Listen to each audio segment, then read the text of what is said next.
TDP అధినేత చంద్రబాబు నాయుడు గారు ఇచ్చినటువంటి మేనిఫెస్టో, అలాగే అంటే జాయింట్ మేనిఫెస్టో అన్నారు కానీ చివరికి అది రెండు పార్టీల మేనిఫెస్టోగా మిగిలింది.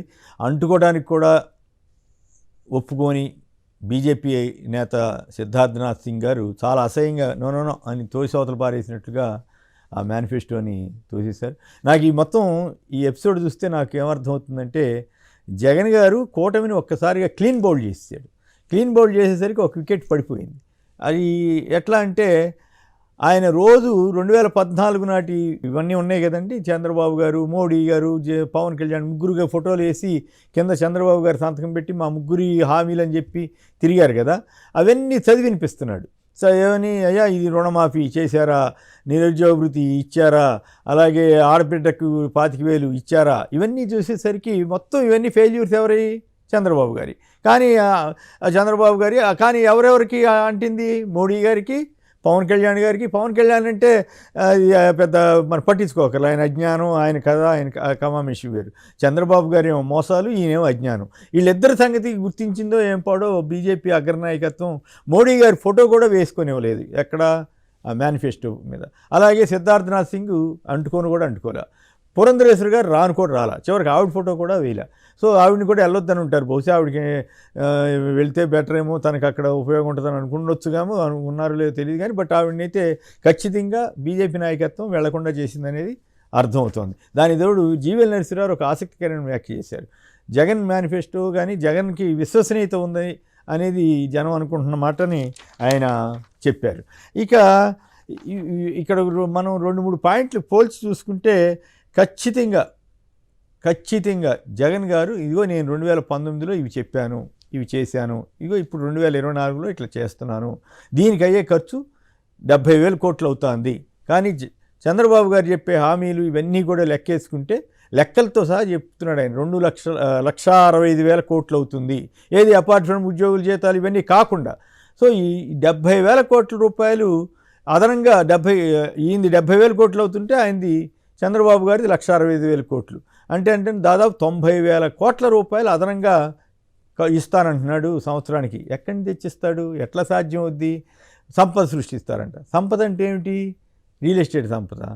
ఎట్లా సాధ్యం అవుద్ది? ఇప్పుడు అమరావతి, ఆయనకి మిగిలింది అమరావతి, అక్కడ మళ్ళీ రియల్ ఎస్టేట్ పెంచుతానంటాడు. పెంచితే ఎవరికి ఉపయోగం? మళ్ళీ అక్కడ ఆంధ్రప్రదేశ్లో ఖర్చు అంతా, సంపద అంతా తీసుకెళ్ళి అక్కడ పెడతామే కదా. అంటే వాళ్ళ ఆదాయం పన్నుల రూపంలో కట్టిందంతా అదంతా తీసుకెళ్ళి మళ్ళీ అక్కడే ఖర్చు పెడితే ఇంకా సంపద ఎక్కడ వస్తుంది? ఆ సంపద ఎప్పటికి వస్తుంది? వచ్చినా ఎంతమందికి వస్తుంది? కేవలం ఆ రియల్ ఎస్టేట్ వ్యాపారంలో ఉన్న 10 మందికే వస్తుంది.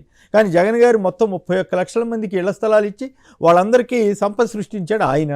అది సంపద సృష్టించడం అంటే. అంతేగాని రియల్ ఎస్టేట్ వ్యాపారం సంపదలో భాగంగా అనుకుంటే ఇక అంతకంటే భ్రమ ఇంకోటి ఉండదు. ఇక అది కాకుండా అట్లాగే ఖర్చుల మీద అడిగారు ఎవరు ఆయన్ని, చంద్రబాబు గారిని. కోపం వచ్చిందంట ఆయనకి. ఎందుకు కోపం వచ్చింది అంటే, తన దగ్గర సమాధానం లేదు కనుకే. ఖచ్చితంగా ప్రజల్ని మోసం చేయడం కోసమే ఈ మేనిఫెస్టో ప్రకటించారన్నది మనకి అర్థమవుతుంది. ఇప్పుడు తెలంగాణలోనూ కర్ణాటకలో కూడా జరుగుతోంది అదే. కాంగ్రెస్ పార్టీ వాళ్ళు తోచిన వాగ్దానంలో చేసి అవతలు పారేశారు. 2 లక్షల రుణమాఫీ అన్నారు, 4,000 పెన్షన్ చేస్తామన్నారు, ఇంకా ఒకటి కాదు అనేకం, 2,500 ఇంటింటికి ఇస్తానన్నారు. మరి ఇక్కడేమో ఏపీలో 1,500 ఇస్తానని చంద్రబాబు గారు చెప్పారు. ఇవన్నీ తెలంగాణలో కాంగ్రెస్ ప్రభుత్వం వీటిని అమలు చేయలేకపోతుంది. ఏదో పార్లమెంట్ ఎలక్షన్ దృష్టిలో పెట్టుకుని ఆగస్టు 15కి చేస్తాం, లేదా మేము ఇప్పుడే వచ్చాం కదా అని ఇట్లా సాకులేయో వెతుకుతున్నారు. ఇప్పుడు చంద్రబాబు గారు పొరపాటున ఎన్నుకుంటే, ఇందాక అన్నారు కదా ఎవరు మిత్రులు అన్నట్లుగా, పాలిచ్చే ఆవును వదిలేసి దున్నపోతుని ఎవరైనా నమ్ముతారా అన్నట్లుగా, దున్నపోతు అంటే నేను ఉద్దేశం రాజకీయ నాయకులు కాదు, సామెత మాత్రమే ఇది. ఒకప్పుడు నీలం సంజీవ్ రెడ్డి గారు కూడా ఎన్నికల సమయంలో పాలిచ్చే పాడి గేదెలు లేసి మీరు దున్నపోతుకు ఓటేస్తే నేనేం చేస్తానని అన్నారు. సో అది సామెత మాత్రమే. ఈ ప్రకారం చంద్రబాబు గారు చెప్పే వాటిని నమ్మితే మాత్రం దున్నపోతుకి నమ్మినట్టు సామెత అవుతుంది. దున్నపోతు నమ్మి పాలు వస్తాయి అనుకుంటే ఎంత జరుగుద్దో ఇదే అవుద్ది. ఎందుకంటే ఇక్కడ చూస్తున్నాం కదా, తెలంగాణలో ఆయన శిష్యుడే కదా ఉంది, అన్నీ చేయలేక. ఇక ఇంకో విశేషం ఏంటంటే, నాకేమనిపిస్తుందంటే, ఈయన ముస్లిం రిజర్వేషన్ల మీద కొనసాగిస్తానని హామీ ఇవ్వలేకపోయాడు. ఎందుకు ఇవ్వలేకపోయాడు? పైగా అంటే బీజేపీ వాళ్ళు వ్యతిరేకిస్తున్నారు కాబట్టి దీంట్లో పెడితే ప్రమాదం కాబట్టి పెట్టలేదు. అంతేకాకుండా ల్యాండ్ టైటిలింగ్ యాక్ట్ మీద దుర్మార్గంగా మాట్లాడాడు నిన్న కూడా. జగన్ అంటే జగన్ టైటిలింగ్ యాక్టు, జగన్ కబ్జాలు చేస్తారు, లేకపోతే ఏ ప్రపంచంలో ఎక్కడైనా ఇట్లా జరుగుద్దండి? ఏ ప్రభుత్వం అయినా చేస్తుందా? 90 దేశాల్లో ల్యాండ్ వివాదాలు లేకుండా తీసుకొచ్చినటువంటి టైటిలింగ్ యాక్ట్ని కేంద్ర ప్రభుత్వం తీసుకొస్తే దాన్ని రాష్ట్రాలు ఇంప్లిమెంట్ చేయాలని చెప్తూ ఉంటే, దానికి తగ్గట్టుగా పరిశీలన జరుగుతూ ఉంటే, ఇంక ఇంప్లిమెంటేషన్ రాని దాన్ని జగన్ మీ ఆస్తులు కాజేస్తాడని పచ్చి అబద్ధం మోసపూరితమైన ప్రచారం చేస్తుంటే, ఆ ఈనాడు రామోజీరావు, రాధాకృష్ణలు దిక్కుమాలిన రాతలు రాస్తుంటే, అంటే ఈ వేరే ఏమి దొరక్క మీరు ఇట్లాంటి పాయింట్లు అబద్ధాలు తీసుకున్నారు. మీరు చెప్పాల్సింది ఏంటంటే, ఆంధ్రప్రదేశ్లో మోడీ గారు మన భూములు లాక్కుపోవడానికి ఈ చట్టం తీసుకొచ్చారని చెప్పండి, అప్పుడు అర్థమవుతుంది. మీరు అది సంగతి చెప్పట్లేదే. మోడీ గారు మైనారిటీ రిజర్వేషన్లు తీసేయమంటున్నాడు, దుర్మార్గం అని చెప్పండి. చెప్పరే మరి? జగన్ గారికి అంటగడతారు ల్యాండ్ టైటిలింగ్ యాక్ట్. అది రావటం వల్ల చాలా మేలు జరుగుతుంది, ఎవడి హక్కు వాడికి ఉంటుందని వాళ్ళు చెబుతూ ఉంటే, నిపుణులు చెబుతూ ఉంటే, ఈయన పచ్చి అబద్ధాలు ప్రచారం చేస్తున్నారు ఎన్నికల కోసం. దాని మీద మళ్ళీ తర్వాత మాట్లాడుకోవచ్చు.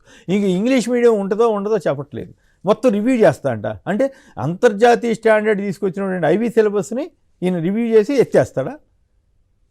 అర్థం కాకుండా ఉంది.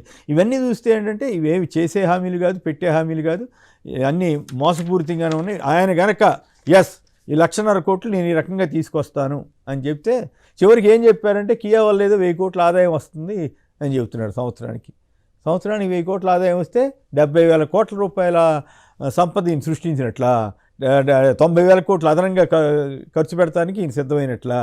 జనాన్ని మోసం చేయొచ్చు కానీ మరీ ఇంత పచ్చి మోసం చేయటం, పచ్చి పాపంగా మోసం చేయటం. ఉదాహరణకి నేను మీకు కొన్ని లెక్కలు చెప్తాను.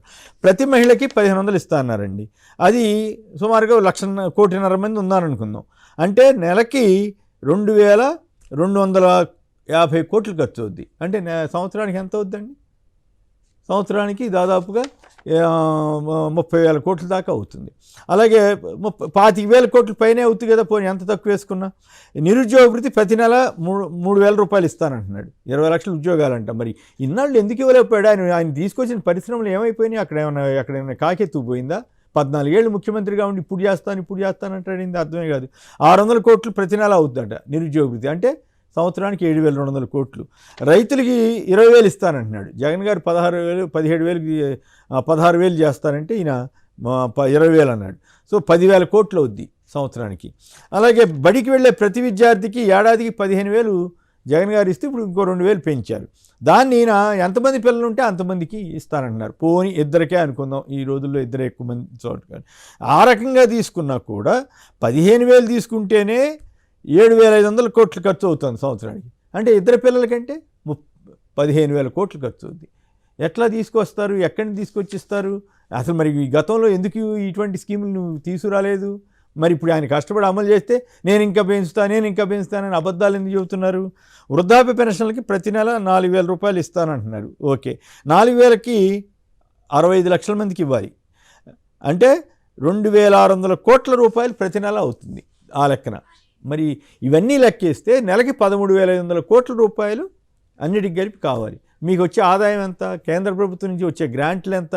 ఇవన్నీ చూసుకుంటే ఇది ఆచరణ సాధ్యం కానీ అసలు పచ్చి అబద్ధాలతో కూడినటువంటి మేనిఫెస్టో అని అర్థమవుతుంది. ఆయనకి దమ్ముంటే ఒక సవాలు విసరాలి. ఏంటంటే సవాలు, తెలుగుదేశాన్ని ఈ ప్రణాళికని మద్దతు ఇచ్చే వాళ్ళు ఎవరైనా సరే, ఒక జర్నలిస్టో ఒక మేధావో, ఎందుకంటే చంద్రబాబు గారితో మనం ఆ స్థాయి కాదు కాబట్టి మనం ఆయనకి సవాలు విసిరినా ఉపయోగం ఉండదు, ఆయన ఏమి సిద్ధపడరు. పోనీ ఆయన చెప్పగలిగితే సంతోషం, అందరికీ అర్థమయ్యేటట్టుగా. అదేమిటంటే సవాలు, వాళ్ళు ఈ మేనిఫెస్టో తీసుకొచ్చి ఒక్కొక్క దానికి ఎంత ఖర్చు అవుద్ది, ఇట్లా వస్తాయి ఈ డబ్బులు అని చెప్పగలగాలి. అదే జగన్ గారి మేనిఫెస్టో తీసుకుని మాబోటి వాళ్ళం ముందుకు వస్తాం, ఇదిగో ఇట్లా చెబుతున్నాడు, ఇంత ఖర్చు అవుద్ది, ఇగో మీరు చెప్పే వాటికి ఇంత ఖర్చు అవుద్ది, వీటిలో ఏది కరెక్టు, ఏది జనం నమ్ముతారు అనే దాని మీద చర్చకి ఎవరైనా సిద్ధంగా ఉంటే అప్పుడు ఆలోచించవచ్చు. ఎందుకంటే వాళ్ళు ఎవరు సిద్ధంగా ఉండరు. వాళ్ళ స్ట్రాటజీ ఏంటంటే గోబెల్స్ మాదిరి చెప్పిన అబద్ధాన్ని చెప్తూ ఎందుకు ఈనాడు వాళ్ళు పరిచేశారు కదా, మరి వీళ్ళే కదా శ్రీలంక అయిపోయింది, సోమాలియా అయిపోయిందని ఆ రోజుల్లో ప్రచారం చేశారు. జగన్ గారు ఇంప్లిమెంట్ చేస్తే ఇప్పుడు అమెరికా అవుద్దనేమో రామోజీరావు చెబుతున్నట్లుగా ఉంది. అంటే దీన్ని బట్టి అర్థమవుతుంది పచ్చి అబద్ధాల ఫ్యాక్టరీలో చంద్రబాబు, పవన్ కళ్యాణ్, రామోజీరావు గారు, అలాగే రాధాకృష్ణ ఇట్లాంటి బాపతంతా చేరి ఆంధ్రప్రదేశ్ ప్రజల్ని మోసం చేయాలని చూస్తున్నారు. ఈ మోసాలని ఇదేదో ప్రమాదంగా ఉంది, కిందటిసారి గబ్బు అయిపోయాము అని బీజేపీ వాళ్ళు కాస్త మొహం చాటేసి చిచి వద్దు మాకు పొమ్మన్నారు వాళ్ళు. సో ఈ పరిణామాల నేపథ్యంలో చంద్రబాబు గారి మేనిఫెస్టోని నమ్మితే నిజంగానే మన జగన్ గారు అన్నట్టు కొండ చిలువు నోట్లో మనం ముఖం పెట్టినట్లే అవుద్ది. ఖచ్చితంగా ఇటువంటి విషయాల్లో ప్రజలు కొంతవరకు నిజాలు ఒకసారి నమ్ముతారు తప్ప ఒకసారి పద్దాక నమ్మరు. కాబట్టి ఒకసారి మోసపోవటం అయితే అది మానవ సహజం. ప్రతిసారి మోసపోతే తప్పు పట్టేది ప్రజల్నే అంటారు.